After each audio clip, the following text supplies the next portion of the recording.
भारत माता की, भारत माता की। मुझे क्षमा करना, मुझे आज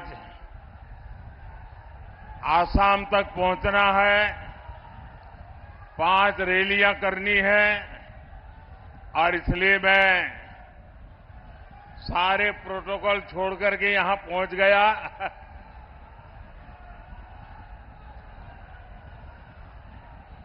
विश्वविख्यात ज्ञान और मोक्ष के पवित्र नगरी गया जी के हम प्रणाम कर ही भगवान विष्णु, भगवान बुद्ध के इस तपस्थली के हम नमन करिए। ये वो धरती है जिसने मगध का ऐश्वर्य देखा है, जिसने बिहार का वैभव देखा है। संयोग से आज जब मैं गया जी आया हूं तो नवरात्रि भी है और आज ही सम्राट अशोक की जयंती भी है। भाइयों और बहनों, सदियों बाद आज एक बार फिर भारत और बिहार अपने उस प्राचीन गौरव को लौटाने के लिए आगे बढ़ रहा है। ये चुनाव विकसित भारत, विकसित बिहार के उसी संकल्प का चुनाव है। गया की धरती पर उमड़ा ये जन सैलाब, ये अपार जन समर्थन, आपका ये उत्साह साफ बता रहा है कि फिर एक बार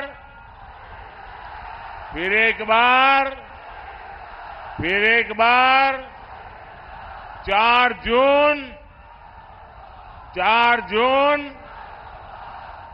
जून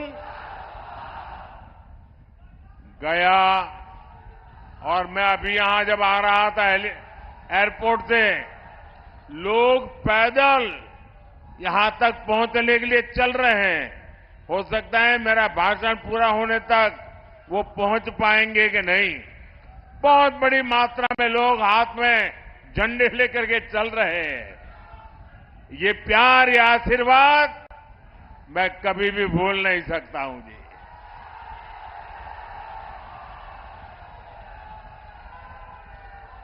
गया और औरंगाबाद ने आज घोषणा कर दी है। कल मैं तमिलनाडु में था, जो बात मैं तमिलनाडु में सुन रहा था, परसों मैं कर्नाटका में था, जो बात मैं कर्नाटका में सुन रहा था, वो आज मैं गया और औरंगाबाद में सुन रहा हूं। फिर एक बार साथियों, अभी 2 दिन पहले बीजेपी ने अपना संकल्प पत्र जारी किया है। ऐसा पहली बार है जब किसी पार्टी के संकल्प पत्र को गारंटी कार्ड बोला जा रहा है। क्योंकि 10 वर्षों में सबने देखा है, मोदी की गारंटी यानी गारंटी पूरी होने की गारंटी। साथियों, मोदी गरीब घर से निकलकर आप सबके आशीर्वाद से यहां तक पहुंचा है। ये आपका उत्साह, ये आपका उमंग, ये प्यार मेरे सर आंखों पर।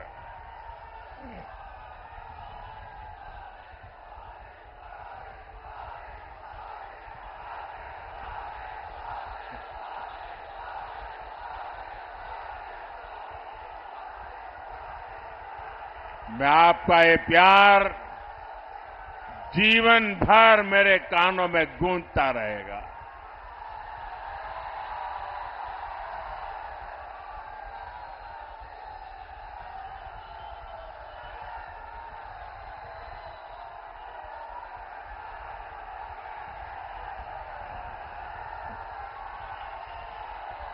अगर आप इजाजत दें तो आगे बोलना शुरू करूं।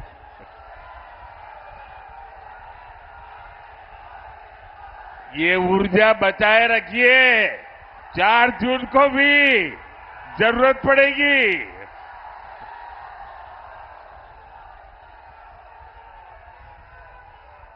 साथियों, आपके आशीर्वाद से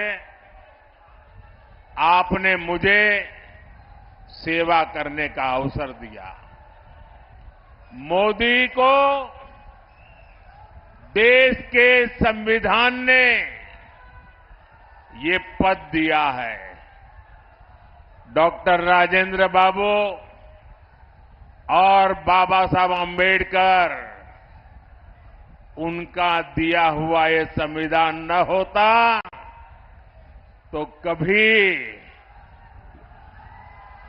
ऐसे पिछड़े परिवार में पैदा हुआ गरीब का बेटा देश का प्रधानमंत्री नहीं बन सकता था।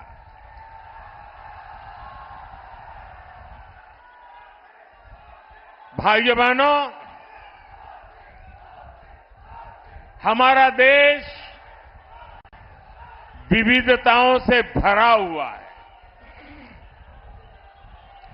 अनेक आप बैठिए भाई, प्लीज। आप जरा ज्यादा कर रहे हैं, बैठिए।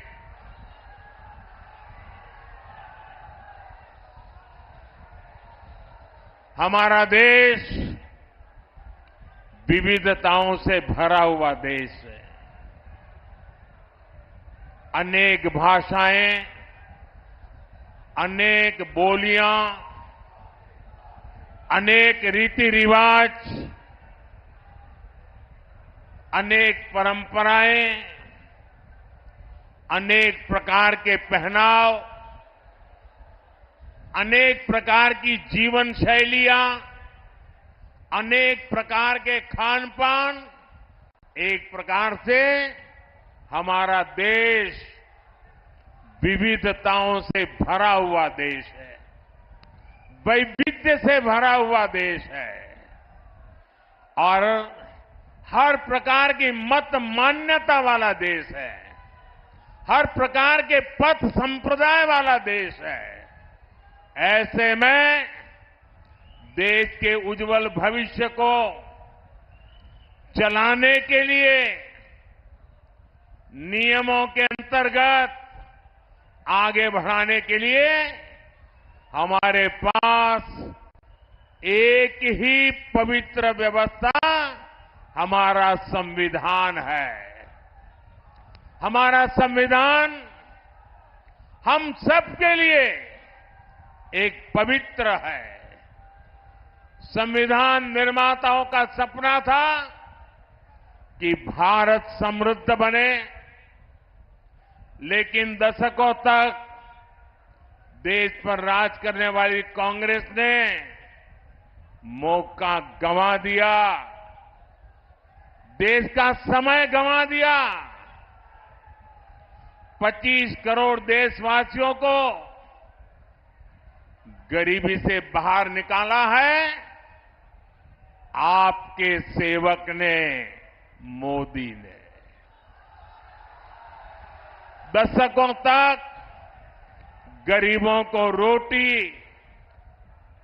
मकान के सपने दिखाए कांग्रेस और उसके साथियों ने 4 करोड़ गरीबों को पक्के मकान दिए एनडीए सरकार ने। हमारे साथी जीतन राम मांझी जी भी यहां बैठे हैं। वो साक्षी हैं कि कैसे दलित, वंचित, पिछड़ा के नाम पर कांग्रेस और आरजेडी ने सिर्फ अपना राजनीतिक स्वार्थ साधा। दलितों, वंचितों, पिछड़ों को अधिकार और सम्मानपूर्ण जीवन एनडीए ने दिया है। साथियों, अब अगले 5 वर्षों के लिए मोदी का गारंटी कार्ड अपडेट हो गया है। गरीबों के लिए 3 करोड़ पक्के घर बनाए जाएंगे। ये मोदी की गारंटी है। गरीबों को अगले 5 साल तक मुफ्त राशन मिलेगा। ये मोदी की गारंटी है। 70 वर्ष की आयु से ऊपर के हर बुजुर्ग को 5 लाख रुपए तक का मुफ्त इलाज मिलेगा। ये मोदी की गारंटी है। किसान सम्मान निधि आगे भी जारी रहेगी। ये मोदी की गारंटी है। बीजेपी के संकल्प पत्र में समाज के हर वर्ग, हर क्षेत्र के लिए विकास का ठोस रोड मैप बनाया गया है। यहां डोभी क्षेत्र की तस्वीर भी औद्योगिक कॉरिडोर से बदलने वाली है। इससे यहां के युवाओं को रोजगार के लिए बाहर नहीं जाना पड़ेगा। साथियों, बीते 10 साल में देश में एक ऐसी क्रांति आई है जिसकी उतनी चर्चा नहीं होती। ये क्रांति देश के महिला स्वयं सहायता समूह द्वारा की गई है। पिछले 10 साल में 10 करोड़ महिलाएं सेल्फ हेल्प ग्रुप से जुड़ी है। बिहार में भी 1.25 करोड़ बहनें इस मुहिम से जुड़ी है। अरे हमारे गया जी में भी 5.25 लाख बहनें इन समूहों से जुड़ी है। जब कांग्रेस की सरकार थी तो महिला स्वयं सहायता समूहों को बिहार में 150 करोड़ रुपए से भी कम मदद दी जाती थी।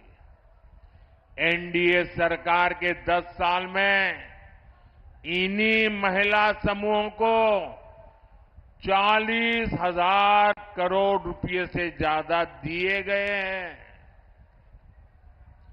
इसी प्रयास से अकेले बिहार में 12 लाख से ज्यादा महिलाएं लखपति दीदी बनी है।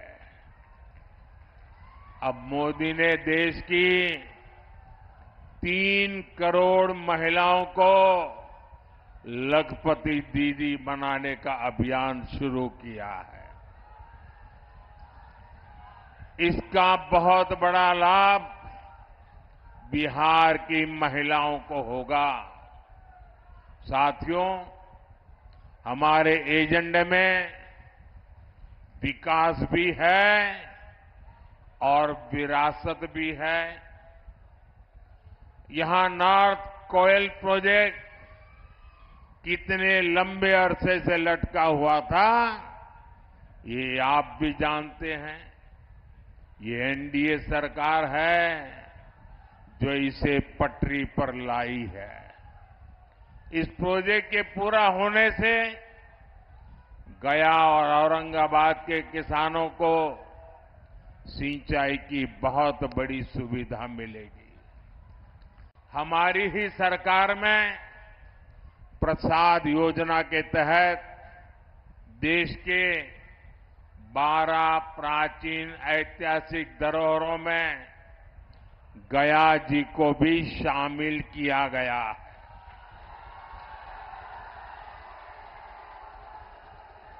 गया पितृ श्राद्ध स्थल है। यहां भगवान बुद्ध को बुद्धत्व की प्राप्ति हुई थी।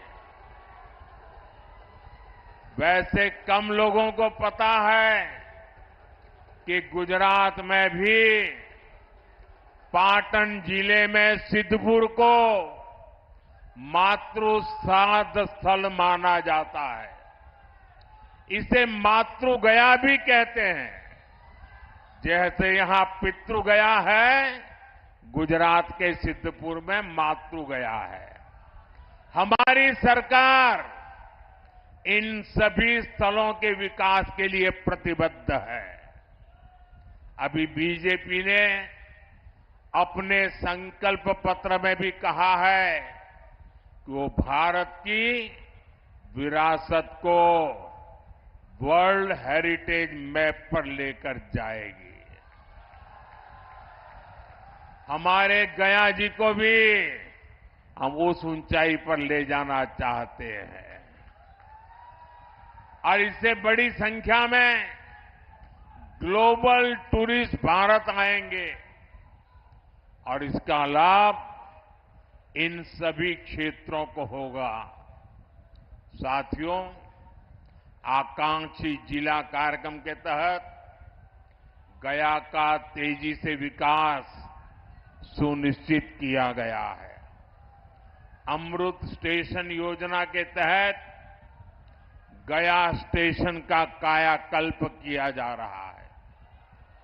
विकास का ये स्केल, विकास की ये रफ्तार, इतने सारे काम हुए, आपके उत्साह में भी नजर आ रहा है कि मोदी सरकार ने कितने काम किए हैं।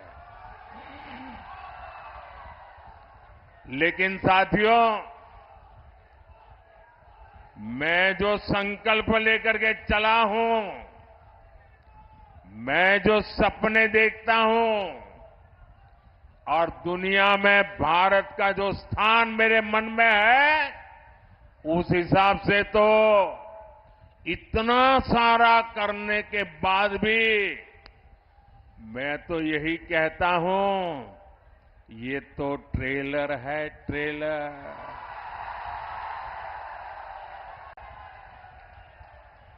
अभी तो मुझे देश के लिए बहुत कुछ करना है। बिहार के लिए बहुत कुछ करना है। साथियों, बिहार के लोग जानते हैं, ये चुनाव दल का नहीं, देश का चुनाव है। आज एक और देश की संस्कृति पर गर्व करने वाले हम लोग हैं, तो दूसरी ओर हमारी आस्था को नीचा दिखाने वाले लोग हैं। कल रामनवमी का पावन पर्व है।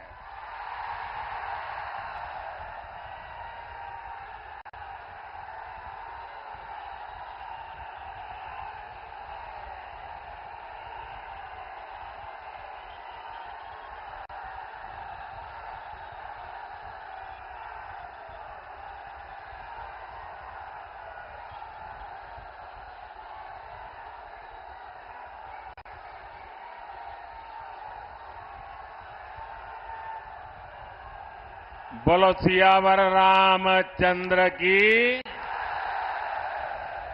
साथियों, कल रामनवमी का पावन पर्व है।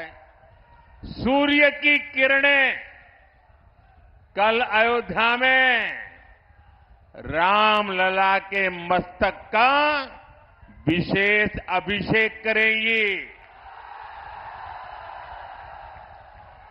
लेकिन घमंडिया गठबंधन के लोगों को राम मंदिर से भी परेशानी है। जो लोग कभी भगवान राम के अस्तित्व पर सवाल उठाते थे, वो आज राम मंदिर पर कैसी कैसी भाषा बोल रहे हैं। एक समुदाय के तुष्टीकरण के लिए इन लोगों ने प्राण प्रतिष्ठा कार्यक्रम का निमंत्रण ठुकरा दिया।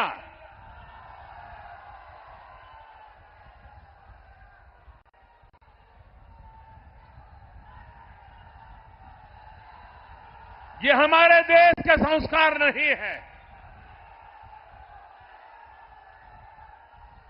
ये हमारे देश की परंपरा नहीं है।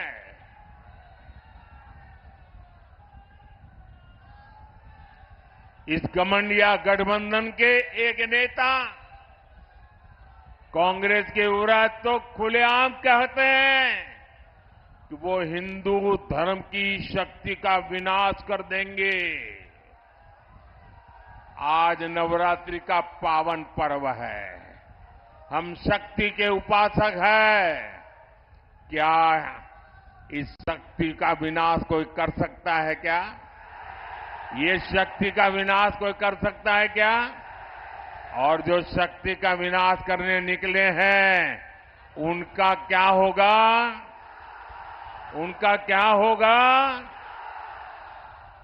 साथियों, ये ऐसा कुनबा भी इकट्ठा हुआ है, भांति भांति के उनके साथी, उनके एक दूसरे साथी वो कहते हैं, ये हमारा जो सनातन है ना, ये सनातन तो वो डेंगू मलेरिया कहते हैं। क्या ये सनातन का अपमान है कि नहीं है? आपको मानना न मानना आपकी मर्जी, आप पर कोई प्रतिबंध नहीं है, लेकिन उसको डेंगू मलेरिया कहना ये सनातन का अपमान है कि नहीं है? हमारे ऋषियों मुनियों का अपमान है कि नहीं है? हमारे पूर्वजों का अपमान है कि नहीं है? आप मुझे बताइए, ये लोग क्या एक भी सीट जीतने के योग्य है क्या? इनको सजा मिलनी चाहिए कि नहीं मिलनी चाहिए? पूरे बिहार में से एक एक को साफ करना चाहिए कि नहीं करना चाहिए? साथियों, घमंडिया अलायंस के पास न कोई विजन है, न कोई विश्वास है। ये लोग जब वोट मांगने जाते हैं तो भी नीतीश जी के कामों पर वोट मांगते हैं। ये लोग क्यों नीतीश जी के कामों का, केंद्र सरकार के कामों का क्रेडिट खाते हैं? वो पूरा बिहार जानता है। आरजेडी ने भी इतने वर्षों तक बिहार पर राज किया है, लेकिन इनकी हिम्मत नहीं है कि अपनी सरकारों ने क्या काम किए उसकी चर्चा कर ले। बिहार में जंगल राज का सबसे बड़ा चेहरा आरजेडी है। भ्रष्टाचार में बिहार में भ्रष्टाचार का दूसरा नाम आरजेडी। बिहार की बर्बादी की सबसे बड़ी गुनहगार चारा घोटाले के नाम पर वोट मांगने वाले, क्योंकि उस पर तो अदालत से चारा चोरी की है, गरीबों को लूटा है, अदालत ने मोहर लगा दी है भाई। साथियों, आरजेडी ने बिहार को केवल दो ही चीजें दी है। एक जंगल राज, दूसरा भ्रष्टाचार। इन्हीं का दौर था जब बिहार में अपहरण और फिरौती एक उद्योग बन गया था। हमारी बहन बेटियां घर से बाहर नहीं निकल पाती थी। हमारे गया जैसे इलाके नक्सली हिंसा की आग में जलते रहते थे। जो जगह भगवान बुद्ध के नाम से जुड़ी हो, वहां नक्सली गोलियां चलती हो, ये हालत करके छोड़ दिया था। आरजेडी ने बिहार के कितने ही परिवारों को बिहार छोड़कर जाने पर मजबूर कर दिया था। साथियों, आज लूट का वही खेल ये लोग देश के साथ खेलना चाहते हैं। ये भ्रष्टाचार पर कार्रवाई करता हूं तो ये लोग मोदी के खिलाफ लामबंदी करते हैं। मैं कहता हूं भ्रष्टाचार हटाओ तो ये कहते हैं भ्रष्टाचारी बचाओ। इन्हें लगता है कि बिहार के लोग, बिहार के युवा इनकी बातों में आ जाएंगे।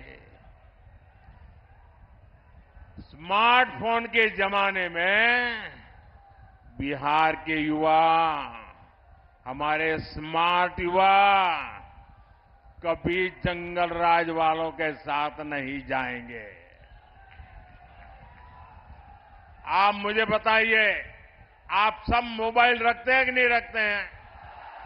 रखते हैं कि नहीं रखते हैं? क्या लालटेन से मोबाइल चार्ज होगा क्या? ना, लालटेन से मोबाइल भी चार्ज हो सकता है क्या? ये लालटेन के जमाने वाले लोग आपको आधुनिक युग में नहीं जाने देंगे दोस्तों। ये आरजेडी का राज होता तो आपके मोबाइल की बैटरी भी चार्ज नहीं हो पाती। साथियों, पूरी दुनिया में इस समय अस्थिरता है।